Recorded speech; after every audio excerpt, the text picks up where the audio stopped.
वरंध जिल्हा परिषद मतदारसंघातून आमदार भरतशेठ गोगावले यांचा प्रचार सभांना प्रारंभ. आमदार गोगावले यांच्या प्रचार सभेला महायुतीच्या कार्यकर्त्यांची तुफान गर्दी. आमदार गोगावले यांनी 150 पानाचा कार्य अहवाल दाखवत विरोधकांना केलं आव्हान. विरोधकांनी आम्ही केलेल्या कामांमध्ये एकही काम चुकीचं दाखवलं तर प्रायश्चित्त घेऊ. विरोधकांनी प्रथम काँग्रेस, नंतर राष्ट्रवादी आणि पुन्हा काँग्रेस असा प्रवास केलाय आणि या निवडणुकीनंतर कोणत्या पक्षात असतील हे माहिती नाही. विजय आप्पा सावंत यांचं वक्तव्य. तटकरे साहेबांना प्रथमच आमदार भरतशेठ गोगावले यांनी घड्याळावरती बटन दाबून मतदान केलं. आता आम्ही प्रथमच धनुष्यबाणावरती बटन दाबून मतदान करणार आहोत. सुभाष शेठ निकम यांचं वक्तव्य. महाड विधानसभा मतदारसंघाचे महायुतीचे उमेदवार आमदार भरत गोगावले यांनी वरंध जिल्हा परिषद मतदारसंघातून आपल्या प्रचार सभांना सोमवारपासून प्रारंभ केला. यावेळी महायुतीच्या कार्यकर्त्यांनी मोठी गर्दी केली असून यामध्ये महिलांची उपस्थिती लाक्षणिक होते. आमदारांनी काय केलं असं विचारणाऱ्या विरोधकांना कार्य अहवाल दाखवत यातलं एक काम जरी चुकीचं निघालं तर प्रायश्चित्त घेऊ असं आवाहन गोगावले यांनी विरोधकांना दिलं. केलेल्या विकास कामांची यादी वाचत मत कोणाला द्यायचं असा सवाल गोगावले यांनी मतदारांना केला. काम न करणाऱ्याला बोलायचा अधिकार नाही असा टोला देखील गोगावले यांनी विरोधकांना लगावला. तर यावेळी शिवसेना नेते विजय आप्पा सावंत यांनी स्नेहल जगताप कामत यांचं नाव न घेता टोला लगावला. विरोधकांनी प्रथम काँग्रेस, नंतर राष्ट्रवादी, पुन्हा काँग्रेस, आता उभाटा आणि निवडणुकीनंतर कोणत्या पक्षात असतील आणि कोणतं चिन्ह हातात असेल हे सांगावं. उगाच त्यांनी गद्दारीची भाषा करू नये असा टोला लगावलाय. तर राष्ट्रवादीचे जिल्हा संघटक सुभाष शेठ निकम यांनी देखील विरोधकांचा समाचार घेतलाय. आमदार भरतशेठ गोगावले यांनी तटकरे साहेबांच्या वेळी प्रचंड मेहनत घेत काम केलं आणि त्यांच्यापेक्षा सरस काम आम्ही राष्ट्रवादी करणार आहोत. मात्र तटकरे साहेबांच्या निवडणुकीच्या वेळी आमदार भरतशेठ गोगावले यांनी प्रथमच घड्याळावरती मतदान केलं आणि आता आमची बारी. आम्हाला देखील घड्याळ चिन्ह नसून धनुष्यबाणावरती बटन दाबून मतदान करावं लागणार आहे आणि आम्ही सर्व राष्ट्रवादीचे पदाधिकारी आणि कार्यकर्ते ज्या पद्धतीने शिवसेनेनं काम केलं त्याच पद्धतीने आम्ही आमदार गोगावले यांचं काम करून त्यांना बहुमताने निवडून आणू असं सांगितलंय. ब्युरो रिपोर्ट, तेज मराठी न्यूज, महाड, रायगड.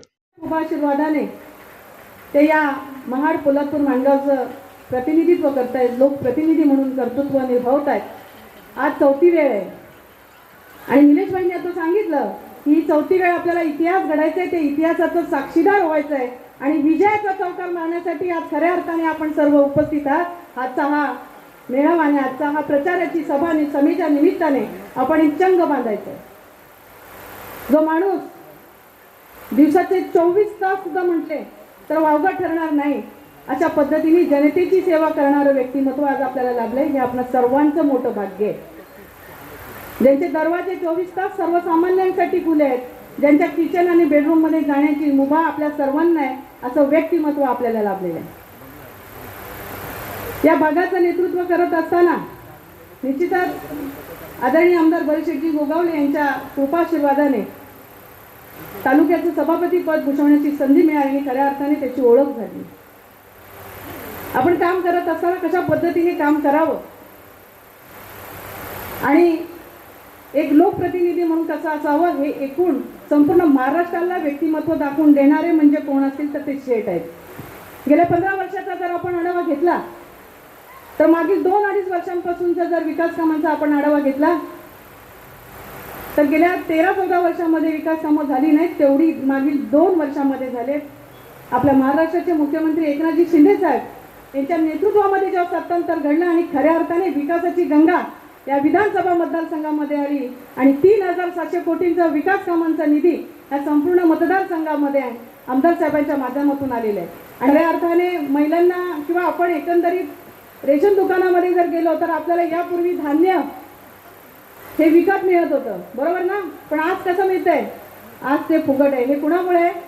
हे आपले महायुतीचं सरकारमुळे आणि एकनाथजी शिंदे साहेबांच्या माध्यमातून आदरणीय आमदार भरतशेठजी गोगावले यांच्या माध्यमातून मिळतंय. आज लेक माझी लाडकी योजना जी आहे ती लेक माझी लाडकी योजना की ज्यामध्ये मुलगी जन्माला आल्यानंतर तिच्या खात्यामध्ये 5,000 आहेत. आधी तर वयोवृद्ध भरपूर महिला आहेत. पूर्वी मुलगी जन्माला आली म्हणून फार वाईट वाटायचं, पण आज मुलगी जन्माला आली म्हणून हे सरकार 5,000 रुपये प्रत्येक मुलीच्या खात्यामध्ये देत आहे. ती मुलगी पहिलीला जाईल, 5वीला जाईल, 8वीला जाईल आणि त्या पद्धतीने तिच्या खात्यात पैसे जमा होणार आहेत. आणि ज्यावेळेस ती 18 वर्षाची पूर्ण होईल तेव्हा तिच्या खात्यामध्ये 75,000 अशी लेक लाडकी योजना, लखपती योजना आज मुलींसाठी. आज ज्या आई वडिलांचं उत्पन्न हे 8 लाखापेक्षा कमी असेल तर त्या मुलींना शिक्षण, उच्च शिक्षण हे मोफत केलेलं आहे. आणि बहीण माझी लाडकी योजना तर तुम्हाला सर्वांना माहिती आहे. आज 1,500 रुपये प्रत्येक महिलेच्या खात्यामध्ये. रक्षाबंधन पासून या खऱ्या अर्थाने योजनेला प्रारंभ झाला आणि आज भाऊबीजेपर्यंत प्रत्येक महिलेच्या खात्यामध्ये 7,500 रुपये जमा झालेले. मग असं देणारं सरकार आहे. मग यापूर्वी काय मुख्यमंत्री झाले नाहीत का? यापूर्वी सरकार नव्हतं का? मग ज्यांनी आपल्याला दिलंय त्याच्यासाठी आपल्याला जागता आलं पाहिजे. असं म्हटलं गेलं ना की ज्याची खावी पोळी त्याची मग वाजवा टाळ्या आपल्या आमदार साहेबांसाठी, आपल्या मुख्यमंत्री साहेबांसाठी. आणि म्हणून या वचनाला आपण जागता राहता आलं पाहिजे. माझं महिलांना खास करून सांगणं, ऋण आहेत ऋण, ते ऋण आपल्याला फेडायचे. अरे एसटी मध्ये आपण प्रवासाला गेलो तर मैत्रिणी तिकीट काढलं ना तरी खाली उतरलं तरी म्हणतो ना आपण, तर आपण एक कप चहा पिऊ का म्हणतो? आणि तिने आपल्या एसटीत तिकीट काढलेलं आहे, बरोबर ना? मग ज्याचं खाल्लंय त्याच्यासाठी बोलता आलं पाहिजे. जे ऋण आहे ते फेडता आलं पाहिजे. मग ते ऋण फेडण्याची वेळ आता 20 नोव्हेंबरला आहे. आपण सर्वांनी धनुष्यबाण या चिन्हासमोरचं बटन दाबून आपल्या आमदार साहेबांना मोठ्या मताधिक्याने निवडून द्यायचं नव्हे तर रेकॉर्ड ब्रेक मताधिक्य या वरण पंचायत समिती गणातून झालं पाहिजे. अशा पद्धतीचा चंग आजच्या या मिटिंगच्या निमित्ताने आपण बाळगायचं आहे. ते इतकं बोलेन का जे आता इतर समाजात लोकसभेला जे वीज पेरलं तसंही आता वीज पेरायचं काम चालू आहे. पण आम्ही मुस्लिम धर्माची लोक विकास शेठ समर्थ आहोत या गोष्टीला फोडून काढण्यासाठी. का जे वीज पेरलं जाते जाती जातीचं त्याचं उत्तम उदाहरण मी आहे. कारण का 1987 पासून शिवसेनेचं काम करत असताना मला कोणताही दुजाभाव भेटलाही नाही, कोणत्याही तऱ्हेची वेगळी वागणूक भेटलेली नाही. मग सांगा तुम्ही जे हे सांगता का हे असं आहे जातीचं राजकारण, तसं जातीचं राजकारण, कशासाठी हो? कशासाठी? धर्म वेगळा आहे, जात वेगळी आहे. प्रत्येकाने प्रत्येकाच्या धर्माचं काम करावं. हिंदू समाजाने हिंदू धर्माचं काम करावं, मुस्लिम धर्माने मुस्लिम धर्माचं काम करावं. पण ज्यावेळी आम्ही घरातून बाहेर निघतो तेव्हा आम्ही सगळे भारतीय आहोत, भारत मातेचे पुत्र आहोत. या हिशोबाने आम्हाला काम केले पाहिजे. मी फक्त विरोधकांसाठी एकच बोलेन, परिंदा भी उड़ने से पहले अपने आप को तोलता है, फिर अपने पर खोलता है. तर तुम्ही आता उडायची उडान भरायची ती कोशिश करताय. पहिल्यांदा आपल्याला आपल्या तराजूमध्ये तोलून बघा का आपल्याला ती तितकी ताकद आहे का उडण्याची. इतके बोलून माझे 2 शब्द संपवतो. जय हिंद, जय महाराष्ट्र. आजची ही गर्दी पाहिल्यानंतर ही प्रचार सभा नाही तर तुम्ही सर्वांनी निर्धार केलेला आहे येणाऱ्या 23 तारखेला भरत शेठ यांच्या विजयावरती शिक्कामोर्तब करण्यासाठी आपण या ठिकाणी जमलेला आहात. हा ऐतिहासिक परिसर आहे. स्वामी समर्थ महाराजांच्या वास्तव्यानं पुनीत झालेला परिसर आहे. दासबोधाची निर्मिती झालेला परिसर आहे. वारकरी संप्रदायाचा हा परिसर आहे. अध्यात्माची शिकवण दिलेला हा परिसर आहे. शिवरायांच्या पदस्पर्शाने पावन झालेल्या या परिसराचा विकास सातत्यानं दिल्लीपासून गल्लीपर्यंत सत्ता असती ज्यांच्या हातामध्ये होती त्या काँग्रेसच्या राजवटीमध्ये कधी झाला नाही. सुभाष शेठ कालपर्यंत जे काँग्रेसमध्ये होते ते आज उभाटात गेलेत आणि आम्ही निष्ठावंत म्हणून बोलताय. परंतु जनतेनं त्यांना संधी दिलेली असताना सुद्धा या पवित्र भूमीचा विकास त्यांना करता आला नाही. त्यांचे प्रश्न सोडवता आले नाहीत. आणि हे प्रश्न सोडवण्यासाठी भरतशेठ गोगावलेंना इथे या ठिकाणी आमदार व्हावं लागलं आणि त्यानंतर या विभागाचे प्रश्न मार्गी लागले. गावामध्ये जायला रस्ता नव्हता. माझ्या मायभगिनीने 4-4 किलोमीटर अंतरावरनं पाणी आणावं लागत होतं. दवाखान्यात यायचं असेल तर डोलीमधनं यावं लागत होतं. शाळागृहांची अतिशय दुरावस्था होती. कोणाच्या तरी घरामध्ये कोणाच्या तरी अंगणामध्ये माझ्या मुलांना शिक्षण दिलं जायचं. आज मात्र हे परिवर्तन झालेलं आहे. प्रत्येक गावामध्ये रस्ता आहे, प्रत्येक गावामध्ये नळ योजना आहे, प्रत्येक गावामध्ये शाळागृह आहे, प्रत्येक गावामध्ये अंगणवाडी आहे. आणि आमचे विरोधक म्हणतात की आम्हाला या मतदारसंघामध्ये परिवर्तन हवं आहे. मालुसरे साहेब बरोबर ना? कुठे गेले? परिवर्तन हवं आहेत ना? इथं मालुसरे आहेत दुसरे. परिवर्तन हवंय. कसलं परिवर्तन? पक्ष बदलाचं परिवर्तन. काल तुम्ही काँग्रेसमध्ये होतात, जिल्हा परिषदेच्या निवडणुकीमध्ये, उपाध्यक्षाच्या निवडणुकीमध्ये तुमच्या पूर्वजांना पक्षानं 6 वर्षासाठी निलंबित केलं. तुम्ही राष्ट्रवादीमध्ये गेलात. विधान परिषदेची निवडणूक आली, सुभाष शेठ. विधान परिषदेच्या निवडणुकीमध्ये पक्षानं उमेदवारी दिली नाही म्हणून तुम्ही गद्दारी केली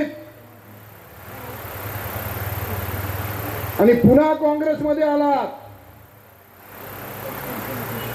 आता काँग्रेस सोडून 2 वर्षापूर्वी तुम्ही उबाटामध्ये सामील झाला. असं पक्ष बदलाचं परिवर्तन ह्या महाडच्या जनतेला नको आहे. बघा आमच्या शेतकऱ्या, एकच पक्ष, एकच झेंडा, एकच चिन्ह, ते सुद्धा धनुष्यबाण. लाडके आमदार भरतशेठ गोगावले यांना आपण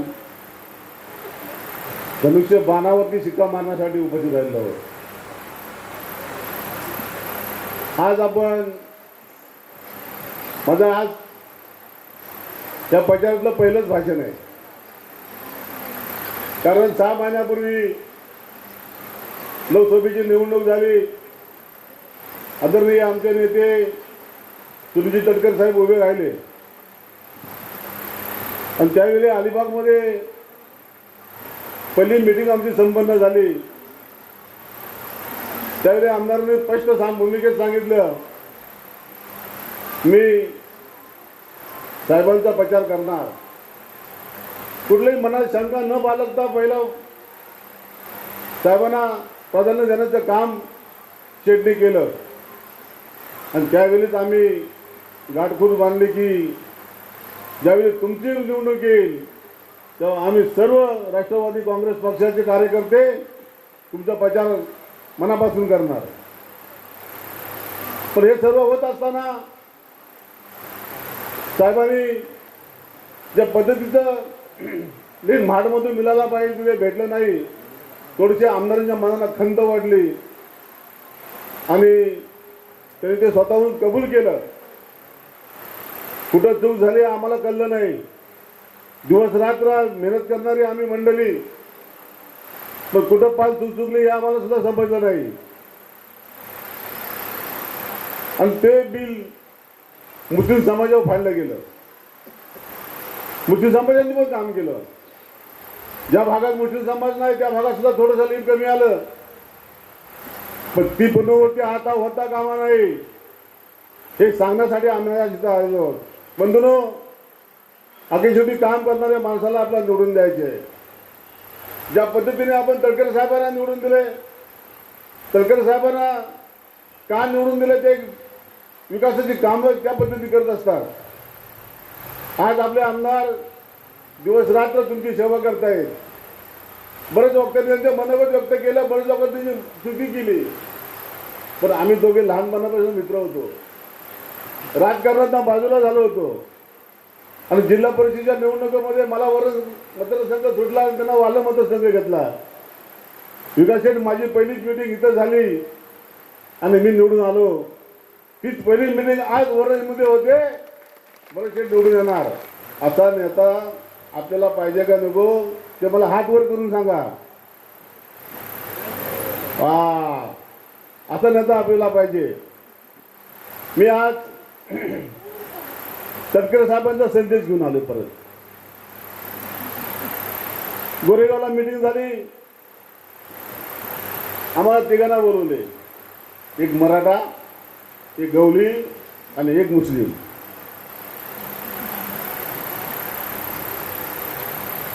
विकासची तिघांना बोलवले आणि त्या पद्धतीचं आम्हाला सांगितलं गेलं, कुठेही माझ्या नावाला बाटा लागणार नाही, अशा पद्धतीचं काम झालं पाहिजे, हीच तुम्हाला माझी शेवटची विनंती आहे. आणि मी खाली भाव्याच्या ग्रामपंचायत पर्यंत, भाव्याच्या ग्रामपंचायत पासून बारसगाव, तळे, पडवी, तिकडून असे माझेरी, पारमाची, वरण, तिन्ही शिवतर, ज्या ज्या वेळेला पेटी फुटल त्या त्या वेळेला एक नंबरला भरत शेठच आघाडीने असले पाहिजेत, अशा प्रकारचा निर्धार आपल्याला सर्वांना घ्यायचा आहे. म्हणजे आज जे लोक 35 वर्ष त्यांच्या मांडीला मांडी लावून काम करत होते, ज्यांनी आपलं पूर्ण आयुष्य ज्यांनी काँग्रेस पक्षामध्ये घालवलं, असे असंख्य कार्यकर्ते, भाऊ दिविलकर सारखे आहेत आमचे, बेळोचे सारखे आहेत आमचे, आप्पा सालुंके सारखे आहेत, ही सर्वच मंडळी एक दिलाने एक मताने आमदार साहेबांच्या खांद्याला खांदा लावून आज काम करतायत. का तर त्यांना वाटलं, पटलं की बाबा नाही, भरत शेठच्या सोबत राहिलो तर आपण आपल्या गावाचा विकास होईल, भरत शेठच्या सोबत राहिलो तर आपल्या लोकांना न्याय मिळेल, आणि म्हणून त्यांनी भरत शेठची साथ द्यायचं या ठिकाणी ठरवलं. आता सोनल काय आला होता, परंतु काय बाबा फुगून गेला काय मला कळलंच नाही. ठीक आहे, असू द्या, आता युतीमध्ये आहे. आणि या सगळ्या गोष्टीचा विचार करत असताना आज पहिल्यांदा वरण ग्रामपंचायत मध्ये मीटिंग होते, आणि वरण ग्रामपंचायत मध्ये मीटिंग होत असताना मी माझ्या राजकारणाच्या आयुष्यामध्ये एवढा इथं सभा घेतल्या किंवा फिरलो असेल, परंतु माझ्या मुस्लिम माता बहिणी कधीच आल्या नव्हत्या, परंतु आपल्या भावाला आज आशीर्वाद देण्याकरता आज मोठ्या संख्येने तेही उपस्थित आहे. आणि म्हणून मी आपल्याला एकच सांगतो कि हरा है अल्लाह का, भगवा है भगवान का, हरा है अल्लाह का, भगवा है भगवान का, सफेद है ईसाई का, इसमें ही बना है तिरंगा अपने हिंदुस्तान का. एवढं सर्वांनी लक्षात ठेवायचं. ह्याच्या पलीकडे विचार करू नका. म्हणजे कुठलाही समाजाचा माणूस ज्या वेळेला आपल्या घरी येतो, आमदार साहेबांच्या घरी येतो, त्यावेळेला तो बौद्ध समाजाचा आहे, मुस्लिम समाजाचा आहे, आदिवासी समाजाचा आहे, धनगर समाजाचा आहे, मराठा समाजाचा आहे किंवा माझ्या कुणबी समाजाचा आहे, कुठल्याही समाजाचा माणसाला कधी त्याचा जात धर्म विचारला जात नाही, तर तो माझ्या घरातला माणूस म्हणून भरत शेठ गोगावलेमध्ये त्याला विचारलं जातं. अशा प्रकारचे आमदार आपल्याला या तालुक्यामध्ये लाभलेले आहेत. आता काही लोक वल्गना करतायत की आम्ही गद्दारी केली, आम्ही हे केलं, आम्ही ते केलं. आता 2004 साली हे राष्ट्रवादीच्या घड्याळाच्या चिन्हावरती निवडणूक लढले होते. 2009ला परत राष्ट्रवादीच्या चिन्हावरती निवडणूक लढले. 2014ला काँग्रेसच्या हाताच्या पंजावरती निवडणूक लढले. 2019ला पण काँग्रेसच्या हाताच्या पंजावरती निवडणूक लढले. आणि भरत शेठ 2009 पासून ते 2024 पर्यंत धनुष्यबाण एके धनुष्यबाणावरतीच निवडणूक लढतायत. आणि म्हणून गद्दार कोण ही जनता देणार येणाऱ्या 23 तारखेला दाखवून दे. विरोधी पक्षामध्ये जे काय लोक काम करतायत त्यांनी काय केलं मला दाखव. 2 रुपयाचं काम कुठल्या आपल्या या पंचकृषीमध्ये केलंय का? वरण संपूर्ण पंचकृषीमध्ये मतदारसंघामध्ये यांनी यांचं काम दाखवावं की बाबा इथं जाणारा रस्ता आम्ही केला, इथं गावाला आम्ही विहीर दिलं, या गावाला आम्ही बोरवेल दिला, या गावाला आम्ही तलाव दिलं, या गावाला आम्ही अंतर्गत रस्ते दिले, या गावाला सभामंडप दिलं. असं एक तरी काम विरोधी पक्षाने दाखवावं. परंतु ज्या वेळेला शिवसेना, भाजप, RPI, महायुतीचे उमेदवार म्हणून भरत शेठ उभे आहेत, माझी राष्ट्रवादी काँग्रेस पक्षाला खास करून विनंती असणार आहे की सुभाष शेठ, काही टेंटेटिव्ह गाव आहेत, आपल्या आखले ग्रामपंचायत आहे, मोल ग्रामपंचायत आहे, माझेरीमध्ये काही भाग आहे, शिवतरमध्ये काही भाग आहे, तिथं तुम्ही जातीने लक्ष द्यायला पाहिजे. अशा प्रकारची विनंती मी आपल्याला या ठिकाणी करतो. कारण की पेकीच्या पैकी पेट्या फुटणार आहेत आणि त्यावेळेला 95% पेट्या ह्या भरत शेठच्या बाजूने असला पाहिजे. बाकी पिंपलवाडी, रुपवली ते सोडा असते. तुम्हाला माहिती आहे की ते भरत शेठचं होम ग्राउंड आहे. मग राहिला 3 शिवतर, आणि 3 शिवतरवरती पण भरत शेठनी तेवढंच प्रेम केलंय जेवढं शेठनी पिंपलवाडीवरती केलंय, तेवढंच प्रेम माझेरी पारमाची वरती केलंय, तेवढंच प्रेम या वरण गावावरती केलंय, आणि तेवढंच प्रेम पडवीवरती पण केलंय, तेवढंच प्रेम बारसगाववरती पण केलंय. म्हणून या असंख्य पंचायत समिती गणातनं कमीत कमी आपण 2,500 मताधिक्याच्या लीडने भरत शेठला निवडून आणलं पाहिजे. अशा प्रकारचा एक विश्वास आपण सर्वजण घेऊन जाऊया. ऐकलं असेल. आम्ही बाकी काही जास्त बोलणार नाही आहे, कारण विकासने आता वस्तूची सांगितलेले आहे.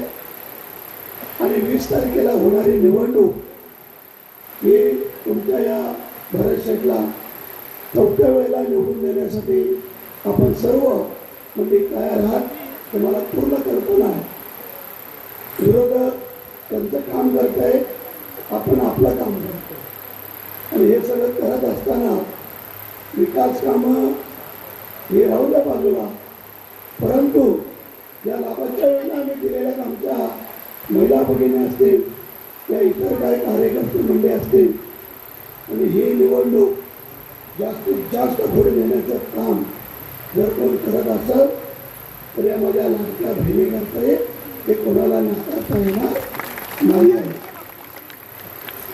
4 वर्ष फुकट रेशन, पुढचे 4 वर्ष अजून तुम्हाला फुकट रेशन, म्हणजे 8 वर्ष माझ्या गरीब लोकांना फुकट रेशन. त्याला मुख्यमंत्री लाडके बहीण योजना 1500 रुपये भेटत आहेत का? तर आपण बघू किती जण. ज्या राहिलेल्या आहेत त्यांना पण नंतर देतो. त्याच्या अगोदर सरकार तर आपलं येणार आहे, आमदार पण मी होणार आहे. झाल्यानंतर लगेच तुम्हाला 2100 रुपये 600 रुपयाची पगार वाढ माझ्या लाडक्या बहिणींना मुख्यमंत्र्यांनी उपमुख्यमंत्र्यांनी त्या दिवशी घोषित केलं. ते सरकार परत आणा, आमच्या आमदारांना निवडून द्या, तुम्हाला 1500 वरून डायरेक्ट 2100 रुपये. मग सांगा मला, एसटीला अर्ध तिकीट, लेख लाडली लखपती, मुलींना मोफत शिक्षण 1500 रुपये आता सध्या, परत सरकार आल्यावर 200 रुपये. मुलांना 12वी नंतर अप्रेंटिसशिप करायचे असेल तर 6000 रुपये, डिग्रीच्या डिप्लोमाची अप्रेंटिसशिप करायची असेल तर 8000 रुपये, आणि डिग्रीची करायची असेल तर 10,000 रुपये. असे मुलांसाठी 1 वर्षासाठी. त्यानंतर जे आता 12,000 रुपये आम्ही देतो शेतकऱ्यांना, 6,000 पंतप्रधानांचे, 6,000 मुख्यमंत्र्यांचे, त्यामध्ये 3,000ची वाढ डायरेक्ट 15,000 रुपये वर्षाला माझ्या शेतकऱ्यांना. 1 रुपयामध्ये पीक विमा योजना. त्यानंतर कोण आजारी झाला त्याला मुख्यमंत्री सहायता निधी, मोठं ऑपरेशन करायचं असेल तर महात्मा ज्योतिबा फुले 5 लाख रुपये.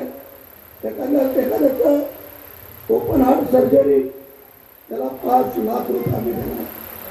मग सांगा आम्हाला, सर्व विकास कामं आम्ही केली, या सगळ्या लाभाच्या योजना तुम्हाला देतोय.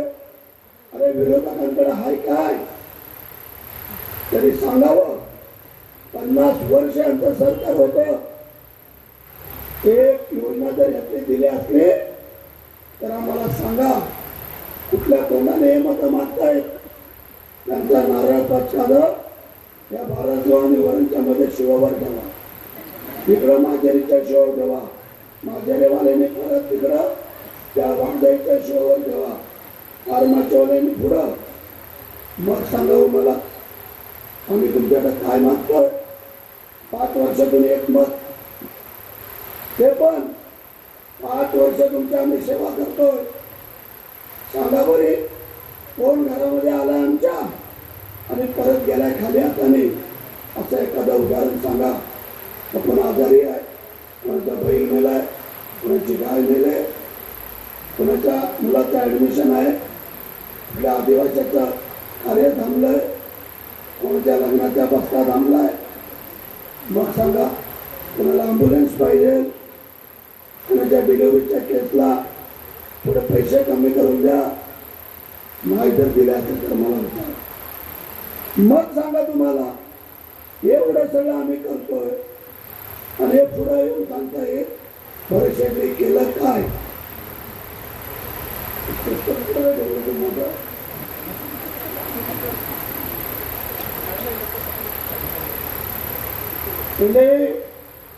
हे पुस्तक आहे, हे विरोधकांना पोट करा आणि त्यांना सांगा यातलं जर एक काम जर चुकीचं असलं ना आम्ही प्रायचित घेऊ.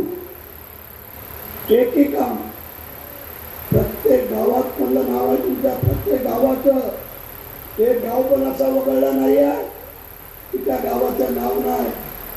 मग काय सभामंडप असेल, अंतर्गत रस्ता असेल, पाण्याची योजना असेल, मोठे रस्ते असतील, मंदिराचं काम असेल, बौद्धवाडींचे कामं असतील, मुस्लिम मूल्यातली कामं असतील, आदिवासींची कामं असतील, मग सांगा मला मग कोणाला द्यायची, काम करणाऱ्याला द्यायची का घरात बसणाऱ्याला द्यायची. जो काम करतो तो बोलतो, जो काम करत नाही त्याला बोलायचा अधिकार काय. आणि म्हणून तुम्हाला विनंती करतो की प्रत्येक ग्रामपंचायतीत पुस्तक द्यायला पाहिजे. इथं पण आमच्या ते मित्र आहे जयवंतराव देशमुख, त्यांना ही 2 पुस्तकं द्या. लक्षात आलं का, त्यांना वाचू द्या की वस्तुस्थिती काय आहे ती.